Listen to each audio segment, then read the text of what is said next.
लगातार मुहिम जारी है न्यूज 18 उत्तर प्रदेश उत्तराखंड पर देवभूमि के साथ देश। और हमारे इस सेगमेंट का नाम है पहाड़ की दहाड़, कैसे बची जिंदगी। हमारे साथ जुड़ रहे हैं उत्तराखंड के मुख्यमंत्री त्रिवेंद्र सिंह रावत जी। त्रिवेंद्र सिंह रावत जी, बहुत बहुत स्वागत है आपका सर। और साथ ही राज्य के मुखिया के तौर पर आपने इस आपदा की घड़ी में जो प्रोएक्टिव अप्रोच दिखाई सर, उसके लिए करोड़ों देशवासियों की तरफ से आपका बहुत बहुत धन्यवाद। और सवाल ये कि जब आपको सूचना मिली, पहला रिएक्शन कैसा था आपका? देखिए, मैं एक प्रोग्राम में जा रहा था और जैसे ही मैं गाड़ी से उतरा और मैंने अपना मोबाइल ऑन किया तो उस पर मुझे एक खबर देखने को मिली कि चमोली में इस तरह की कोई घटना घटित हो गई है। और मैंने कार्यक्रम स्थल पर पहुंचकर मैंने तुरंत अपने जिलाधिकारी से संपर्क किया। अपने जो हमारे सचिव हैं जो हमारे हेलीकॉप्टर की सेवा देखते हैं, उनको कहा कि आप हेलीकॉप्टर तुरंत तैयार करिए और मैं पुलिस लाइन पहुंच रहा हूं। प्रोग्राम 10-15-20 मिनट रुक कर और मैं सीधा पुलिस लाइन गया। हेलीकॉप्टर तब तक पहुंचा नहीं था क्योंकि उनको डीजीसीए से अनुमति भी लेनी होती है और फ्यूलिंग भी करनी होती है। लेकिन जैसे हेलीकॉप्टर हम तुरंत घटनास्थल की ओर हम चल पड़े और मुझे लगता है कि जितना जल्दी पहुंच सकते थे उतना जल्दी हम वहां पर पहुंचे हैं। मैं कह सकता हूं कि हमने 1 मिनट भी हमने खराब नहीं किया, क्योंकि उत्तरकाशी की आपदा हो, चमोली की आपदा हो या देहरादून में जब 2010 में आपदा आई थी उत्तराखंड में, उस समय काफ़ी जगह पर काफ़ी जल भराव हुआ था।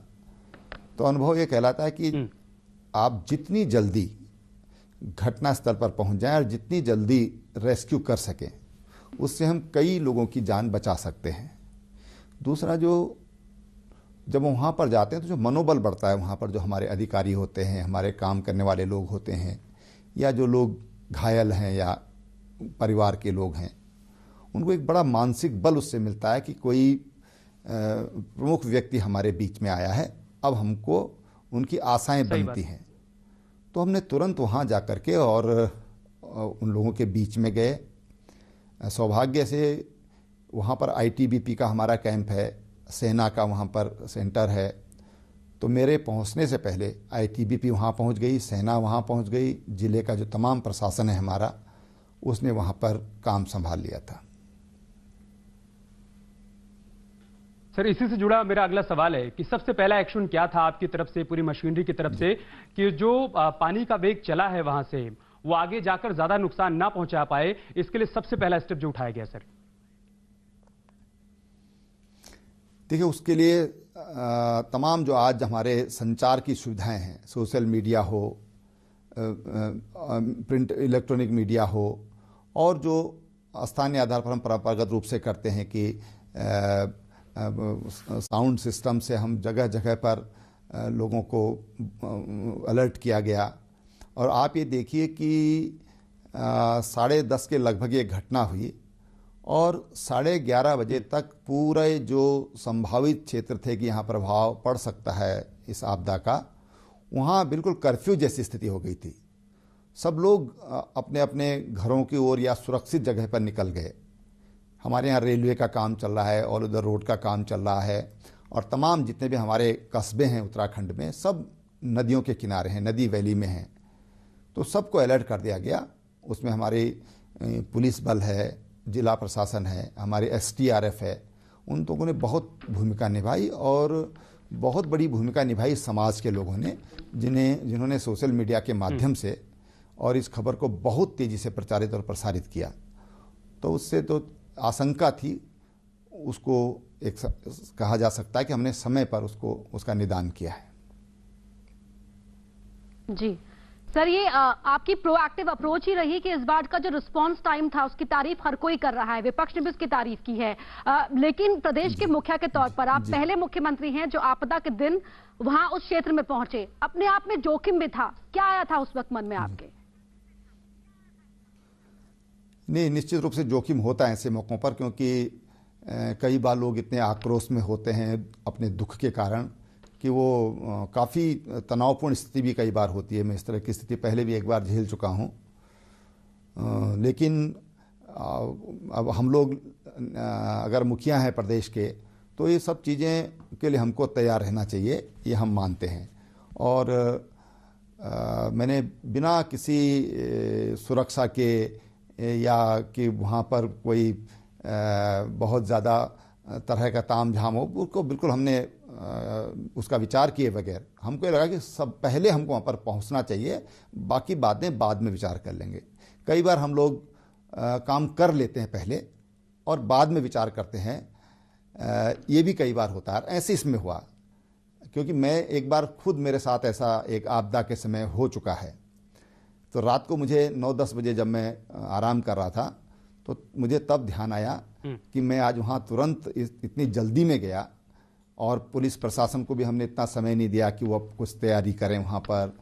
लेकिन मुझे लगता है कि ये जोखिम लेना, ये मुखिया को जोखिम लेना चाहिए, और ज़रूरत पड़ने पर हमको इसके लिए आगे भी तैयार रहना चाहिए। लेकिन उसका फ़ायदा ये हुआ कि तमाम जो हमारे जो प्रशासन है, वो प्रशासन ने जिस गति से काम किया, उनको जो ऊर्जा मिली मेरे जाने से। कई बार मनोबल टूटता है, जब इतने लोगों की मौत की खबर आती है, तो वो भी इंसान होते हैं, अधिकारी हों चाहे छोटे कर्मचारी हों, तो उनके भी मनोबल पर प्रभाव पड़ता है। ऐसे में जब मुखिया वहाँ पर पहुँचता है, तो उनकी पीठ पर जब हाथ होता है मुखिया का, तो बहुत उनको बल मिलता है, और उनको मानसिक बल भी मिलता है, और उनको काम करने की प्रेरणा भी मिलती है। इसमें कोई दो राय नहीं सर। सर, मौजूदा हालात की बात करें तो बहुत से लोग अब भी उम्मीद भरी नजरों से देख रहे हैं, क्योंकि टनल में जिंदगी की तलाश अब भी जारी है। क्या उम्मीद की जाए सर कि टनल के आखिरी छोर तक कब तक हम पहुंच जाएंगे, कब तक रेस्क्यू ऑपरेशन पूरा हो जाएगा? देखिए, अभी वहाँ पर आज सवेरे कुछ सब मिलने शुरू हुए हैं, और आज हमको अभी तक 12 सब वहाँ पर बरामद हुए हैं, टनल के अंदर भी और रेनी गांव में भी। अभी जो हमारे रेस्क्यू के बल जो है जितना भी है, वो पूरी जी जान से काम कर रहा है, बहुत कड़ी मेहनत वो कर रहे हैं, और बहुत जोखिम भरा है टनल के अंदर काम करना। वो वहाँ पर काम कर रहे हैं, और कोशिश है कि हम जल्दी से जल्दी वहाँ पर जो भी लोग हमारे हैं उनको हम सुरक्षित बाहर निकालें, उस दिशा में प्रयास चल रहा है। जी सर, देवदूतों की आपने बात की, यहाँ पर हमने एक बेहतरीन कोऑर्डिनेशन आपदा की इस मुश्किल घड़ी में हमें देखने को मिला है। क्या कहेंगे आप हमारे इन देवदूतों के अदम्य साहस को लेकर? देखिए अपर्णा, आप एक महिला हैं, और मैं आपको बताना चाहूँगा कि हमारी जो SDRF को जो हेड कर रही हैं वो भी महिला है, हमारी जिलाधिकारी भी महिला हैं, ITBP को जो हेड कर रही हैं वो भी महिला हैं, और जो वहाँ पर SDM है वो भी महिला हैं। इतना संवेदनशीलता के साथ इन लोगों ने काम किया। कई बार लोग बोलते हैं, कुछ हमसे भी लोगों ने कहा कि सब महिलाएं हैं, कुछ जेंट्स भेजिए। मैंने कहा भाई, मुझे इन पर पूरा भरोसा है, और जिस बेहतरी से और जिस तत्परता के साथ डे नाइट आप देखिए, मेरे को आज सुबह 6 बजे मेरी जो जिलाधिकारी हैं उन्होंने मुझे मैसेज किया कि सर 2 बॉडी अभी अभी बरामद हुई हैं। अब ये जिस तत्परता से वो लोग काम कर रहे हैं, बहुत अच्छे तरीके से काम कर रहे हैं, और व्यवस्थित तरीके से काम कर रही हैं। मैं समझता हूँ कि उनकी जितनी तारीफ की जाए वो कम है। एक देवदूतों की तरह काम कर रहे हैं, तो मैं उनके काम से बहुत संतुष्ट हूँ।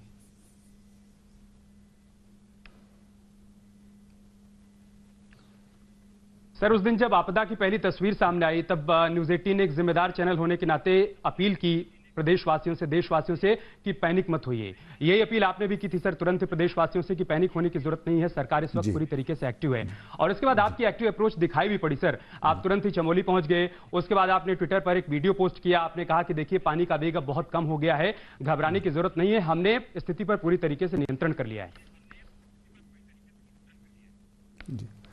देखिए, मैं आपको बताऊं कि जब ऐसे संकट का समय होता है, तमाम तरह की अफवाहें चलती हैं, और अफवाहें बहुत बड़ा नुकसान ऐसे वक्त पर करती हैं। शायद मेरे ट्विटर पर हमने 14 बार ट्वीट किया उस दिन। हम पल पल की खबर लोगों को देते रहे और सबसे यही कहते रहे कि आप कृपया आप पैनिक न हो, सरकार पूरी मुस्तैदी के साथ काम कर रही है। हाँ, आप सावधान जरूर रहें, भयभीत होने की ज़रूरत नहीं है। और उसने बहुत कुछ संभालने में इसको काम किया। मैं न्यूज़ 18 का धन्यवाद दो तरह से करना चाहूँगा। एक तो अफवाहें नहीं फैली, पहली बार आपदा में ऐसा हुआ कि अफवाहें नहीं फैली। दूसरी बात मैं इसलिए धन्यवाद करना चाहूँगा कि ये प्रोग्राम जो आपने आज आयोजित किया है,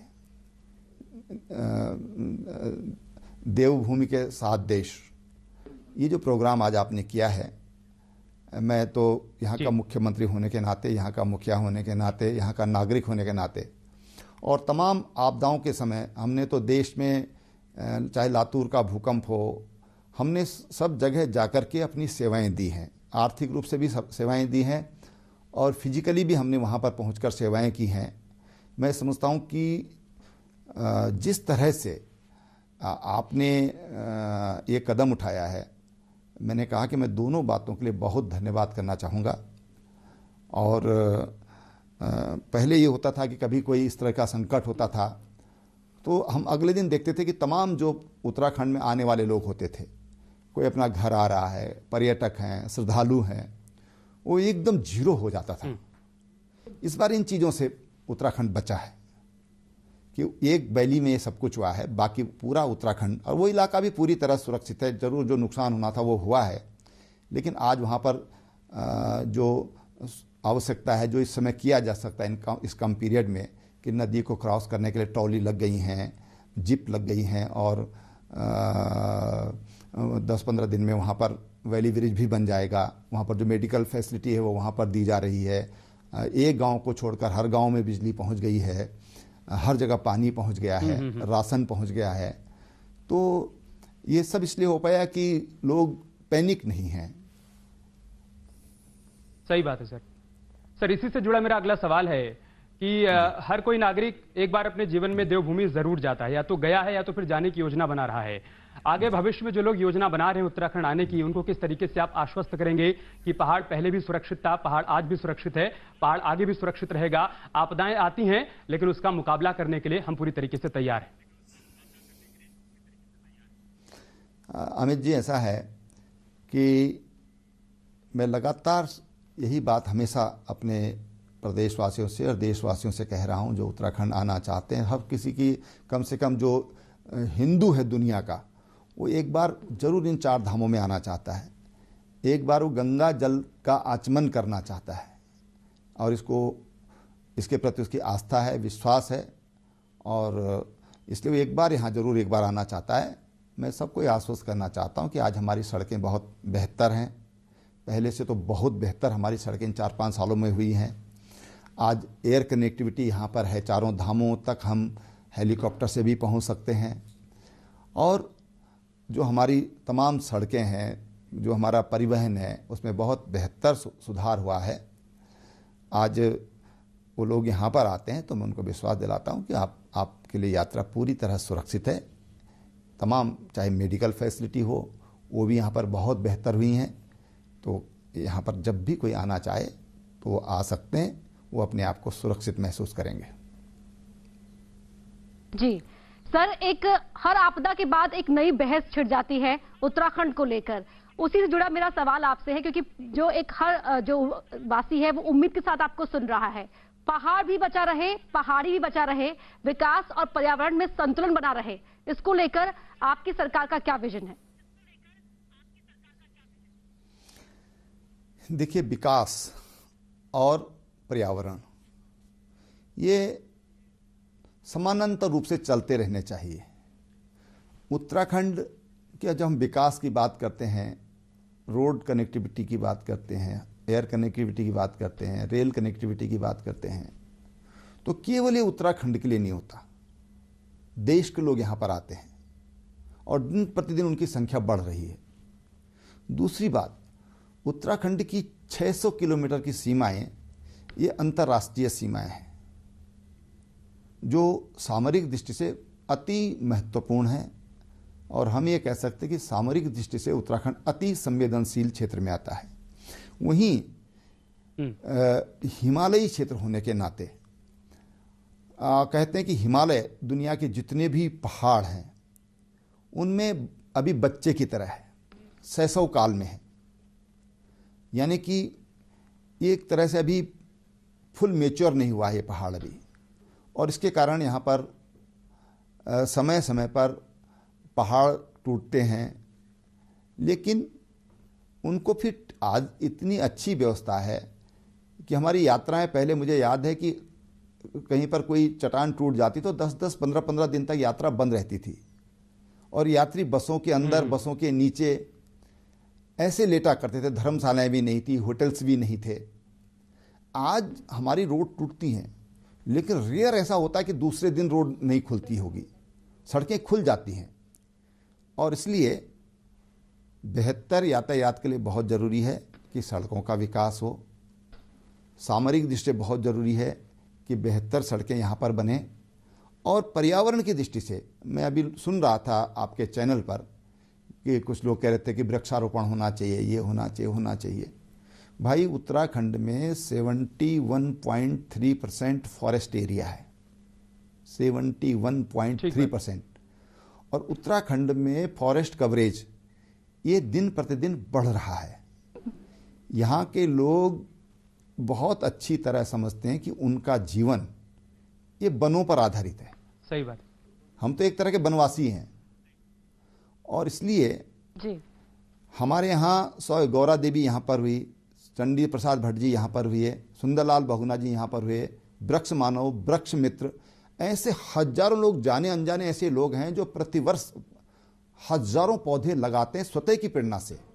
उनको सरकार से कोई मदद नहीं चाहिए, वो स्वतः रूप से सारे काम करते हैं। और इसलिए मैं कहता हूं कि उत्तराखंड में पर्यावरण संरक्षण क्या चीज होती है वो समझाने की जरूरत नहीं है, बहुत अच्छी तरह समझते हैं। सही बात है सर। हाँ, लेकिन जो ये हमारे ग्लेशियर्स हैं, ये ग्लेशियर्स जो हैं, इनके बारे में मैं जरूर कहना चाहूँगा कि इसका अध्ययन होते रहना चाहिए। कोई ऐसा सिस्टम जो हम वार्न कर सकें लोगों को ऐसी आपदा के समय, कुछ ऐसा सेंसर कि हम लोगों को समय पर लोगों को बता सकें या हमको पता चल सके कि इस तरह की कोई संकट आने वाला है, वो जरूर विकसित होना चाहिए। और हमारी सरकार ने तय किया है कि हम उसके लिए बहुत जल्दी निर्णय लेकर के और वैज्ञानिकों से राय लेकर के, विशेषज्ञों से राय लेकर के और इस दिशा में हम आगे बढ़ेंगे।